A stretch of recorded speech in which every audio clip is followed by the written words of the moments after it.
Hola, mi nombre es Elías Cabrera Pastrana, soy de la UNAC, Universidad Aeronáutica de Querétaro. Estoy estudiando la carrera de SUA, mi matrícula es 9703 y voy a hablar acerca de la suma y resta de vectores. Y para empezar, ¿para qué sirven la suma y resta de vectores? Básicamente, las formas como podríamos describir esto es que la suma sirve para conocer el vector formado por la unión de segmentos a través de juntar la parte delantera de un vector con la parte trasera del otro y cumple con la propiedad conmutativa. Y por el otro lado, la resta sirve para conocer el vector que se obtiene por la diferencia entre dos segmentos en un plano. ¿Qué métodos podemos ocupar para la suma y resta de vectores? Básicamente nos vamos a enfocar en tres, que es la del paralelogramo, el polígono y los componentes en Y y en X. Para empezar con el paralelogramo, lo primero que se hace es que se tiene que dibujar los vectores en un plano y todos los vectores que se dibujen tienen que empezar desde el origen, es decir, en una coordenada de 0,0.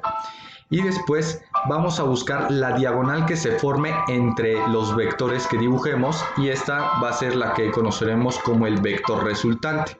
Básicamente aquí tenemos una representación gráfica de cómo va a ser este tipo de vector.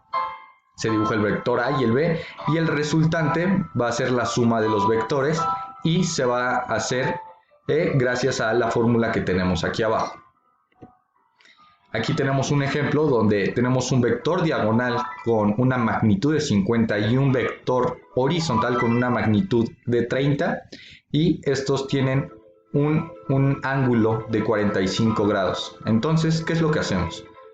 Ponemos nuevamente la fórmula que teníamos en la diapositiva anterior y empezamos a sustituir todos los valores. Por ejemplo, el 50 va a ser nuestro A. 50 al cuadrado más 30, 30 va a ser B, 30 al cuadrado más 2 por 50 por 30 por el coseno de 45, que es la apertura entre estos dos vectores.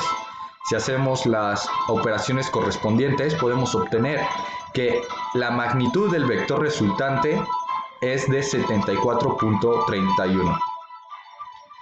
El siguiente método, que era el del polígono, lo primero que se tiene que hacer es trazar el vector en un plano y después el segundo vector se empieza a trazar en donde termina el primer vector. Este proceso se repetirá hasta que se dibujen todos los vectores. Este método es útil cuando se tienen más de dos vectores. Como podemos ver en la imagen de aquí abajo, que también es representación gráfica, tenemos la suma de los vectores U, V y W. Entonces, iniciamos trazando el vector U, y donde termina el vector U es donde vamos a empezar a trazar el siguiente vector, en este caso será el V. Trazamos el V y cuando trazamos el V, ahora empezamos a trazar el siguiente vector. El vector resultante va a ser el vector que tengamos desde el inicio de todo lo que trazamos hasta el final, hasta la cabeza de la última flecha que trazamos. Aquí tenemos un ejemplo, tenemos exactamente los mismos valores, una diagonal de 50 y tenemos un vector de 30 en horizontal. Y lo que tenemos que hacer aquí es que hallamos los componentes en Y, en X, que son a través de estas fórmulas. El coseno es para sacar las X y sacamos la suma. Una vez que sacamos la suma, obtenemos ese resultado, lo guardamos tantito y hacemos exactamente lo mismo con Y, pero en este caso en vez de coseno vamos a usar seno y tenemos el resultado. Una vez que ya tenemos los dos, vamos a hacer teorema de Pitágoras. Aquí el teorema de Pitágoras es acerca de la hipotenusa, que en este caso vamos a poner que es vector, es igual a la suma de los catetos al cuadrado. Entonces aquí sustituimos nuestros valores y sacamos nuestra raíz cuadrada obteniendo el mismo valor de 74.31, es decir, este otro tipo de procedimiento también está bien. Y si llegamos a preguntarnos, ¿y cuál será el ángulo interno que tiene este vector? Es muy sencillo, es la tangente θ es igual a nuestro componente en Y sobre el componente en X. Si despejamos, obtenemos que θ, o sea, el ángulo que está aquí adentro de este ángulo interno, va a ser igual a 28.41 grados. Finalmente tenemos el componente en Y y en X, que es muy similar al que acabamos de hacer de polígono, en donde es recomendable que primero se ubiquen las coordenadas finales o las direcciones de los vectores que tengamos. Después hacemos la suma o resta de manera normal, pero solamente entre los módulos de los mismos ejes, ya sean X o Y, o sea, solamente podemos sumar Y con Y y solamente podemos sumar X con X. En caso de solo conocer ángulos, se debe aplicar el módulo multiplicando por el seno de su ángulo, en donde se obtiene la Y, como lo hicimos anteriormente, y por otra parte también se hace el módulo multiplicado por el coseno de su ángulo, que es donde obtienes X, que igual ya hicimos ese procedimiento, y sumamos los componentes del vector. Aquí tenemos un ejemplo donde el vector 1, otra vez seguimos manejando el mismo ejemplo para confirmar que nos den los mismos resultados, donde son 50 al noroeste, que en este caso van a ser 45 grados, y 30 al este, que igual van a seguir siendo en dirección horizontal. Lo primero que tenemos que hacer es sacar los componentes de cada uno.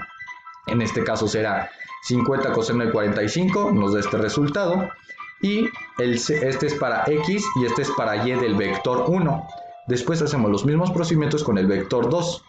Ahora ponemos el coseno del vector 2 es 30 y el seno del vector 2 va a ser 0.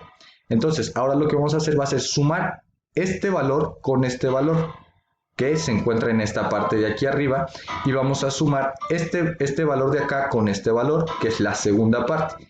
Ahora volvemos a realizar el mismo procedimiento de teorema de Pitágoras y después de realizar los procedimientos obtenemos nuevamente, confirmando que están bien todos los procedimientos, 74.31 de módulo.